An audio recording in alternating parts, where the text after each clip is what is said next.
একাধিক গ্রুপের কর্মচারীদের পুলিশি অত্যাচার 2019 সালে পরীক্ষা দিয়ে ফলাফল ঘোষণা করতে সরকারি কর্মচারীর সংখ্যা ছিল 1,52,830 সালে সেই সংখ্যা কমে দাঁড়ায় 1,52,860 জন।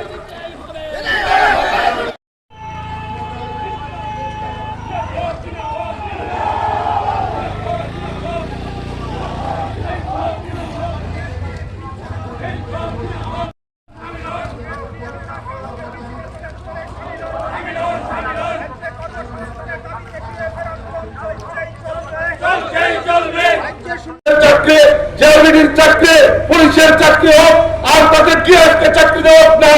আমরা বলছি যে ছেলেটা 2018 সালের সময় মনে করেছিল এই বামফ্রন্ট সরকার না থাকতে আমি চাকরি পাবো কাজ পাবো, এমনও তো রেখেছিলাম।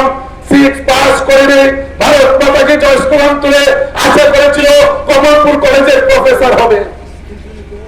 5 পাস করে ভারত মাতাকে জয় স্লোগান তুলে সেই ছেলেটা মনে করেছিল ফুলচুর স্কুলের হেডমাস্টার হবে। এরকম স্বপ্ন তাদের সামনে দেখানো হয়েছিল।